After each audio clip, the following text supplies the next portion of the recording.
Hey guys, welcome back or welcome this is your first time here. Today I want to talk about something that almost everyone, especially Chinese people, cares about. That is the real estate, namely your house, is being abandoned by the PRC. This year's Central Economic World Conference came to an end, and if there's one change in this conference that truly deserves everyone's attention, that most important one is the word real estate is gone. Throughout the entire official document, you cannot find real estate, property, housing, real estate development, or even guaranteed housing delivery. None of them appear, and the significance of this is far greater than most people realize. For a very long time, real estate was the only true pillar of China's economic system.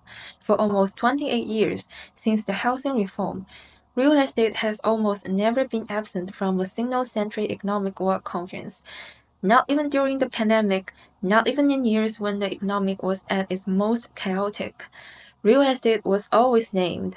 Take 2021 as an example. Even then, the official document clearly stated the external demand and real estate investment face pressure. Cited specific policies to promote stable and healthy development of the real estate market. Even at the moment of the greatest economic stress, the system never abandoned real estate at the document level. Now look at 2024.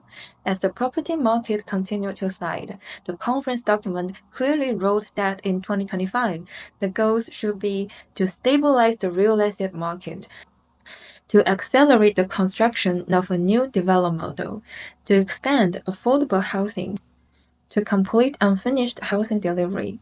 The language was direct, clear, and unmistakable. But in 2025, real estate disappeared completely. Throughout the entire conference document, you cannot find the words house, housing, property, guaranteed delivery, or housing construction. Even in sections related to the urban development, the language became vague. It only mentions concepts like existing stock and increment growth, but without any clear reference to real estate at all. Can't even tell whether these phrases refer to urban infrastructure, public facilities, or something entirely different. In other words, real estate is no longer a priority object in the economic planning. This is a change that almost never appeared in the history of the PRC. Since Xi came to the power, this is the first time that the real estate, a core industry, has been completely excluded from the Central Economic Work Conference. This change means one thing.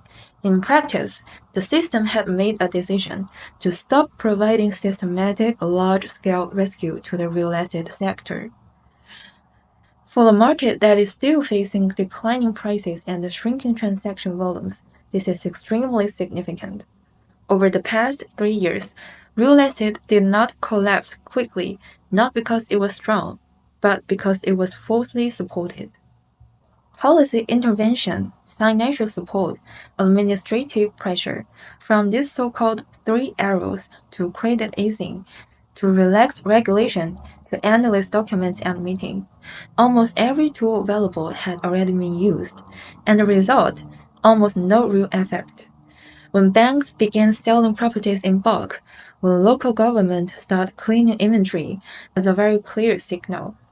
The system no longer has the ability or the willingness to keep backstopping the real estate. And now, the risks that were delayed by policy support over the past few years. 2026 may be when the real tragedy for China's homeowners actually begins to appear. Many people think housing prices have already fallen a lot, but I don't think so. The real decline has even started. China is a highly politicized, planned economic system. As long as the system was willing to carry it, the pace of the decline always artificially slowed. But once it let go, the market intends something close to free fall. Over the past 3 years, prices may look at the full 10 years worth. But the process was forcibly to drag out. Now, this burden can no longer be carried, so it has to be released. Because if real estate continues to carry all the cost, the local governments and the local financial system would collapse first. Real estate rescue had already consumed enormous amounts of local funding and resources, and China's overall debt scale has long entered the tens of trillions. Continuing to pour limited resources into an industry that cannot recover will only trigger more systematic risk at the same time. Under this condition, the system is effectively making a gamble. Abandon real estate as an industry, redirect the saved resources to plug holes in other sectors, and rely on existing stability mechanisms to control the social consequence of a property downturn. But this gamble is almost impossible to win. If you remember, think back to September 2024. At the State Council press conference, the Financial Minister Lan Fuan laid out in detail how real estate will be rescued, how local debt will be resolved, and what tools are lined up. At the time, I said that was empty persuasion, and now the result is already here. The real estate was not rescued. Instead, it was completely removed from the Central Economic Work Conference. And this is actually why, right now, many so-called experts and the state media outlets inside China have started doing something very dishonest. Since the 2024 Central Economic Work Conference did not mention the real estate at all, they began to twisting concepts. They tell you things like the real estate will still be pushing hard next year. It's just a change in the wording. It's simply expressed a more subtle way. All of these claims are fundamentally lies. If you don't believe me, the method is very simple. You can just go and read the full conference document yourself, or just ask an AI, does this Central Economic Work Conference mention real estate, property, housing, homes, or house delivery? The answer is very clear, no. So for decades, the system has already written the real estate directly into policy text. One didn't ever need to hint at it.